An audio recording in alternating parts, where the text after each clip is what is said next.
ওর মা বলেছে, আমি ওর মায়ের আমি নিজে ওখানে ছিলাম, ওনার মা আমাকে বলেছে, আমি শুনেছি যে ওই ব্লক প্রেসিডেন্ট এদেরকে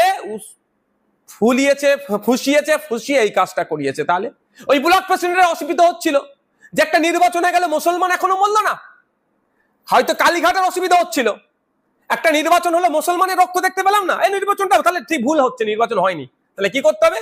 তখন হাতে সার্টিফিকেট পায়নি আলিফা নামে যে ভদ্র মহিলাটি জিতেছেন, এখন জিতেছে, হাতে জিতার বিজয়ী সার্টিফিকেট পায়নি, তার আগে যে একটা খুন করে দিতে হলো। তো মুসলমানরা কবে বুঝবে? পিছড়ে বর্গের হিন্দুরা কবে বুঝবে? আদিবাসীরা কবে বুঝবেন? দলিতরা কবে বুঝবেন?